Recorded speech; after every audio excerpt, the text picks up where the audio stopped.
Hello दोस्तों, स्वागत है आपका एक बार फिर से इंटेक एकेडमी क्लासेस में। और आज लेकर आए हैं हम डॉक्टर वंदना जादौन के साइकोलॉजी के मॉडल टेस्ट, जो कि इसमें 20 क्वेश्चंस टोटल दिए गए हैं, जिनसे आप अपने तैयारी के लेवल को जान सकते हैं। तो चलिए शुरू करते हैं बिना किसी देरी के। और पहला क्वेश्चन हमारे सामने है कि निम्नलिखित में से सभी मैस्लो के आवश्यकता सिद्धांत से संबंधित है सिर्फ एक को छोड़कर, यानी जो 4 ऑप्शन दिए हैं इसमें से एक है जो मैस्लो के सिद्धांत से में संबंधित नहीं है, यानी मैस्लो के सिद्धांत में वो बातें नहीं कही गई हैं। वो है, इसमें आपको बताना है क्या है, आध्यात्मिक आवश्यकता या सुरक्षा आवश्यकता या शारीरिक आवश्यकता या आत्मसम्मान आवश्यकता है। तो आपको बता दें कि मैस्लो के सिद्धांत में सुरक्षा को लेकर के बातें हैं और शारीरिक आवश्यकता को भी लेकर भी बातें हैं और आत्मसम्मान को भी लेकर की बातें हैं। मतलब पूरी जो साइकोलॉजी चलती है उसके लिए बातें हैं, लेकिन मैस्लो के सिद्धांत में वो बातें नहीं हैं। तो वो है आध्यात्मिक आवश्यकता, यानी जो अपन आध्यात्मिक से जुड़ी दुनिया है उसके बारे में कोई ज्ञान नहीं है।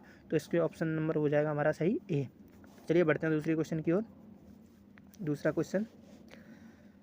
क्वेश्चन है हमारे पास कि रोहन को बाहुबली की नवीनतम चित्रकला की पुस्तक पढ़ रहा है, क्योंकि वह यह देखने के लिए इंतजार नहीं कर सकता कि बाहुबली और उसके परिवार के साथ क्या घटित हुआ है। यह सर्वोत्तम उदाहरण किसका है? तो आपको बताना है कि अगर रोहन बाहुबली की कोई चित्रकला की पुस्तक पढ़ रहा है और कोई ऐसी घटना है जो आगे वहाँ पर घटना होने वाली है और वह इंतजार नहीं कर पा रहा है उस लाइन तक पढ़ने का कि वहाँ पर क्या होगा, वह इस लाइन पर है तो वो इस लाइन के बारे में सोच रहा है। तो आपको ये बताना है कि ये चीज़ वह क्या है। तो इसमें ऑप्शन दे रखी है केवल आंतरिक अभिप्रेरणा का, केवल बाह्य अभिप्रेरणा का, आंतरिक और बाह्य दोनों की अभिप्रेरणा का, ना तो आंतरिक ना ही बाह्य दोनों, मतलब ना ही बाह्य अभिप्रेरणा का। तो इसका राइट आंसर हो जाएगा केवल आंतरिक अभिप्रेरणा का। उसको आंतरिक अपनी अभिप्रेरणा पर वो नहीं है, समझ नहीं है। तो अगले क्वेश्चन की ओर बढ़ते हैं हम। अगला क्वेश्चन है किसके अनुसार प्रेरणा सीखने के लिए राजमार्ग है? तो ये आपका जो ये दिया है आपने स्किनर के अनुसार, राइट आंसर हो जाएगा हमारा। चौथा क्वेश्चन है कौन सा अभिप्रेरणा का घटक नहीं है? तो अभिप्रेरणा का घटन आवश्यकता या रटन स्मृति या अंतर्नोद या प्रोत्साहन। तो अभिप्रेरणा हम लेते हैं अपनी आवश्यकताओं को पूरी करने के लिए, अपने अंतर्नोद के लिए और प्रोत्साहन के लिए। तो इसमें राइट आंसर हो जाएगा अपना रटन स्मृति। अगले क्वेश्चन की ओर बढ़ते हैं। निम्न में से कौन सा सर्वोत्तम उदाहरण है कि प्रेरणा क्या है? तो ऑप्शन नंबर ए है छात्र आगामी स्कूल वर्ष के बारे में भावुक है और अच्छा करना चाहता है। छात्र ब सक्रिय है और अपने गणित वर्ग में अच्छा करने के लिए उच्च लक्ष्य निर्धारित करता है, काफ़ी प्रयास के साथ बना रहता है और कक्षा में उच्चतम अंक प्राप्त करता है। छात्र स वह क्या पूरा करना चाहता है पर ध्यान निर्देशित करने में अच्छा है। छात्र द कड़ी मेहनत करती है और उसके शैक्षिक कार्य में के बारे में सकारात्मक भावनाओं का अनुभव करती है। तो इसका राइट आंसर हो जाएगा अपना सर्वोत्तम उदाहरण प्रेरणा का ये अपने गणित वर्ग को अच्छा करने के लिए लक्ष्य निर्धारित करना और कक्षा में उच्चतम अंक प्राप्त करना, यह अभिप्रेरणा का उदाहरण है। अगले क्वेश्चन की ओर बढ़ते हैं हम। दूसरा क्वेश्चन है यदि बाह्य अभिप्रेरणा एक अंत की युक्ति है तो आंतरिक अभिप्रेरणा क्या है? तो आंतरिक अभिप्रेरणा होती है अपने आप में एक अंत होता है, ये इसका राइट आंसर हो जाएगा। अगले क्वेश्चन की ओर। अगला क्वेश्चन है अभिप्रेरणा वर्णित होती है ज्ञानात्मक जागृति द्वारा या भावनात्मक जागृति द्वारा, या ये ज्ञानात्मक और भावनात्मक दोनों से, या इनमें से कोई नहीं। तो अभी आप ज्ञान से मोटिवेशन जो अभिप्रेरणा है वो आना ये संभव नहीं है। ये राइट आ सकता है लेकिन ये राइट एक वो नहीं होगी, अप्रोच नहीं होगी इसको बताने की। तो अपने जो मोटिवेशन लेते हैं भाव से ले सकते हैं किसी के द्वारा। तो ये इसमें ऑप्शन राइट हो जाएगा अपना बी।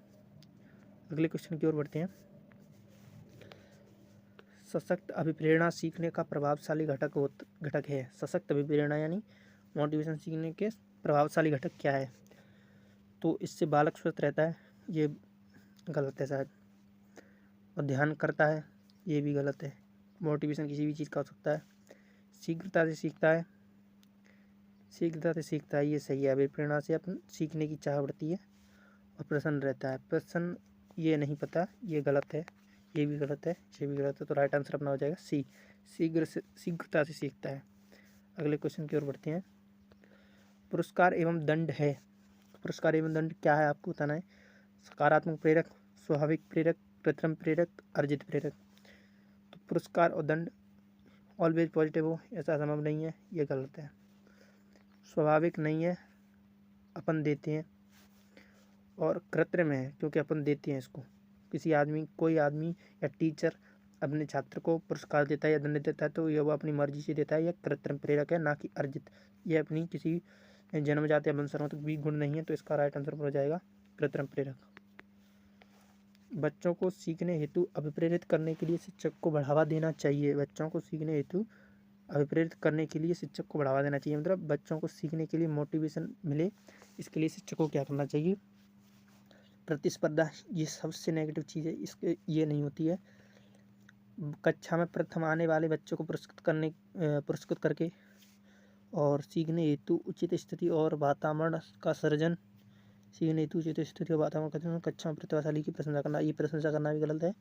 और इनमें से कक्षा में प्रथम आने वाले बच्चे को पुरस्कृत करना, यह पुरस्कार भी गलत हो जाएगा क्योंकि ये भी एक प्रकार की प्रतिस्पर्धा हो जाएगी। तो इसका हमारा राइट आंसर हो जाएगा अपना सीखने हेतु उचित स्थिति और वातावरण का सृजन करना। आप उसे ऐसा वातावरण प्रदान करेंगे जहाँ पर वो बच्चा सीख सके। 11वां क्वेश्चन है अपना, कौन सा जन्मजात प्रेरक नहीं है। नहीं बताना है यहाँ पर, कौन सा जन्मजात प्रेरक नहीं है। भूख या प्यास या आदत या नींद। तो ये देखिए, जब कोई बच्चा पैदा होता है तो उसको भूख लगती है, ये स्वाभाविक है, ये उसने सीखा तो नहीं है, ये जन्मजात है, वंशानुक्रम में। प्यास भी लगती है, नींद भी लगती है, ये सारे जन्मजात कारक है, लेकिन आदत एक जन्मजात कारक नहीं है, ये वातावरण का प्रभाव पड़ता है, उससे बनती हैं। चलिए अगले क्वेश्चन की ओर बढ़ते हैं। अगला क्वेश्चन है, आंतरिक रूप से अभिप्रेरित विद्यार्थी के लिए ऑप्शन दिए गए हैं, इसको हमको पढ़ना है कि अभिप्रेरित विद्यार्थी के लिए औपचारिक शिक्षा की आवश्यकता नहीं है, और आंतरिक रूप से अभिप्रेरित व्यक्ति के लिए पुरस्कार की बिल्कुल आवश्यकता नहीं है। और उस विद्यार्थी के लिए बाह्य पुरस्कार की एवं उसकी अभिप्रेरणा को बनाए रखने के लिए पर्याप्त नहीं है, मतलब अभिप्रेरित विद्यार्थी के लिए बाह्य पुरस्कार उसकी अभिप्रेरणा को बनाए रखने के लिए पर्याप्त नहीं है। अभिप्रेरित विद्यार्थी को बाह्य रूप से अभिप्रेरित विद्यार्थी की तुलना में अभिप्रेरणा स्तर कम होता है। देखिए, इसमें से आप अलग से समझते हैं कि कोई बच्चा अगर अपने अंदर उसके मोटिवेशन अलग है, वो किसी से ग्रहण नहीं कर रहा है, उसके अंदर ही कुछ करने की आदत है, तो उसमें जो है ये वाला फैक्ट कि उसके लिए औपचारिक शिक्षा की आवश्यकता नहीं है, ये गलत हो जाएगा। अगर वो कुछ करना चाहता है तो इसका मतलब ये नहीं कि उसको शिक्षा नहीं दी जाना चाहिए, तो ये गलत है। और उसके लिए पुरस्कार की बिल्कुल आवश्यकता नहीं है, ये भी गलत है, क्योंकि पुरस्कार आपको उसको बढ़ावा देना है तो देना ही होगा। और उसके लिए बाह्य पुरस्कार की अभिप्रेरणा को बनाए रखने के लिए पर्याप्त नहीं है, तो ये गलत है। अगर किसी बच्चे में कोई सृजनात्मक क्षमता है तो उस क्षमता को या उसका जो गुण है कुछ कर दिखाने का, उसके गुण को बाहर से मोटिवेशन मिलना चाहिए जाके वह बरकरार रहे और कुछ गलत चीज़ों में ना भटके, वह अपना ध्यान जो उसका जो माइंड है वो डिस्टर्ब ना हो, उसके लिए बाह्य पुरस्कार देना आवश्यकता है। तो इसके राइट आंसर हो जाएगा डी। अगले क्वेश्चन की ओर बढ़ते हैं। अगला क्वेश्चन है अपना, अगले क्वेश्चन की ओर बढ़ते हैं। सॉरी रुकिए 1 मिनट, क्या हो रहा है।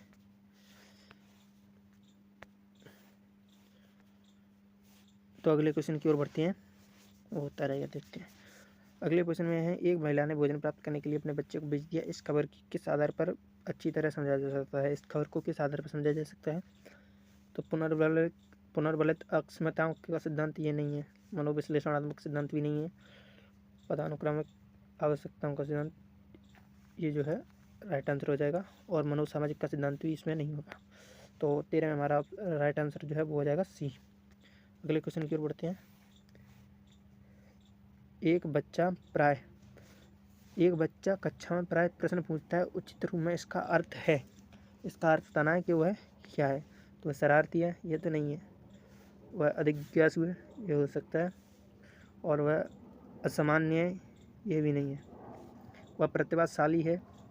प्रतिभाशाली जो है वो अपने काम को करते हैं, लेकिन उनके अंदर प्रश्न पूछने की हैबिट हो, ये ज़रूरी नहीं है, तो वह प्रतिभाशाली भी नहीं हो सकता। तो ये तीनों गलत हैं, सॉरी। और ये वाला जो है बी नंबर का वो राइट आंसर हो जाएगा। बढ़ते हैं अगले क्वेश्चन की ओर। भूख और प्यास है, आपको बतानी है कि भूख और प्यास कैसे प्रेरक हैं। प्रेरक यानी कारक हैं। तब भूख प्यास व्यक्तिगत प्रेरक, सामाजिक प्रेरक या अर्जित प्रेरक या जन्मजात प्रेरक। तो मैंने अभी अगले ऊपरले क्वेश्चन पे जो बताया था कि ये जो है भूख प्यास नींद ये ऐसे कारक हैं वो जन्मजात हैं, ये बच्चे के साथ जन्म से ही आती हैं। और अगले क्वेश्चन की ओर, हम सभी में आवश्यकताओं के अनुसार अभिप्रेरण की शुरुआत होती है। छात्र की वह आवश्यकता जिसे उसको सर्वप्रथम पूरा करना चाहिए संबंधित है। मतलब हम सभी आवश्यकता के अनुसार अभिप्रेरण की शुरुआत होती है हम सभी में, और छात्र की वह आवश्यकता जिसे उसको सर्वप्रथम पूरा करना चाहिए वह क्या है, वह बतानी है हमको। तो देखिए, सम्मान या शारीरिक या सामाजिक या आत्म अनुभूतिकरण। तो उसका राइट आंसर जो हो जाएगा वो हो जाएगा अपना नंबर बी, शारीरिक। जो सर्वप्रथम पूरी करनी चाहिए वो शारीरिक करनी चाहिए, क्योंकि आपको पता है स्वस्थ शरीर में स्वस्थ मस्तिष्क का निवास करता है। ये पॉइंट जो है साइकोलॉजी में हमने पढ़ाए भी होंगे। सम्मान के लिए या समाज के लिए, आत्म अनुभूति के लिए, अपनी समझ के लिए जो सर्वप्रथम कार्य है वो नहीं होंगे, वो अपने शरीर के लिए होंगे। क्योंकि किसी भी बच्चे को अगर भूख लगती है तो ना तभी सम्मान के बारे में सोचेगा, ना समाज के बारे में सोचेगा, ना वो अपनी आत्म अनुभूतिकरण के बारे में सोचेगा। उसके मन में अपने भूख के लेकर ही ख्याल आएंगे। तो इसका राइट आंसर हो जाएगा बी। अगला क्वेश्चन, एक व्यक्ति के जीवन में नाम व प्रशंसा कमाने की इच्छा किस प्रकार का अभिप्रेरक है। तो देखिए, एक व्यक्ति है जो अपने जीवन में नाम और प्रशंसा कमाना चाहता है, यानी कि उसकी जो दैहिक प्रेरक है, ये दैहिक प्रेरक तो सीधा ही नहीं होगा, क्योंकि दैहिक प्रेरक देह से संबंधित होता है। और दूसरा है आंतरिक प्रेरक या बाह्य प्रेरक। बाह्य प्रेरक होता है जो किसी से बाहर से इसको अट्रैक्टिव करे या उसको बाहर से उसका लगाव हो, मतलब इसका संपर्क जो है बाहरी वस्तुओं से है, जैसे किसी को दिखाना या कुछ, वो नहीं है। और मनोवैज्ञानिक प्रेरक नहीं है, हर व्यक्ति में नहीं पाया जाता है। दैहिक प्रेरक नहीं है, तो यह है अपने अंदर से उसकी चीज़ बनी है, ना किसी ने बताया कि तू नाम बना, किसी को फोर्स नहीं किया, तो यह आंतरिक अंदर से ही चीज़ आई है। तो इसका राइट आंसर हो जाएगा अपना आंतरिक अभिप्रेरक। अगले क्वेश्चन की ओर बढ़ते हैं। अगला क्वेश्चन है हमारा, अभिप्रेरण के लिए अक्सर खाली जगह शब्द का प्रयोग भी किया जाता है। तो अभिप्रेरण जो है संवेग नहीं है, भावना नहीं है, प्रतिजगड़ नहीं है। इसका राइट आंसर हो जाएगा अपना आवश्यकता है। अभिप्रेरण क्या है, आवश्यकता है। और इसका मैं आपको बता भी दूं, देखो ये आपने पढ़ा भी है अभी ऊपर ही।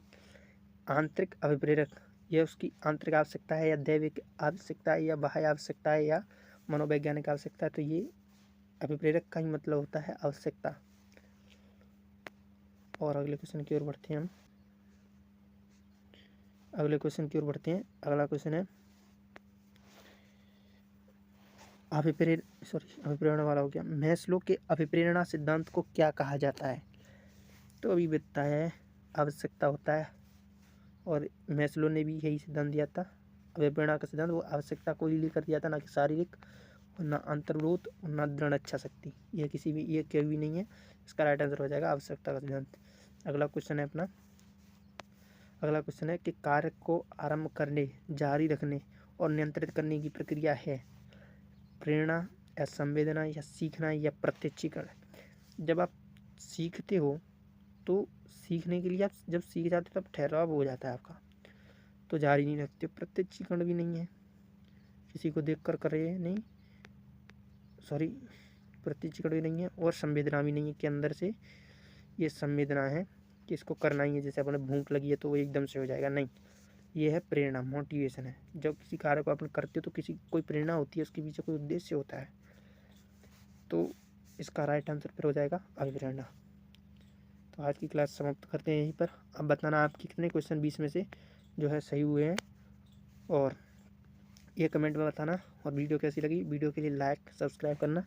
मिलते हैं अगले मॉडल टेस्ट में, क्योंकि रीट की जो एग्ज़ाम तिथि है 27 फरवरी वो नज़दीक है। तो इसके लिए हमको ज़्यादा से ज़्यादा टेस्ट देने हैं सिर्फ, और रिवीजन और टेस्ट ये करना है। ये आपके स्कोर को गेन करेगा। तो मिलते हैं अगली वीडियो में। धन्यवाद।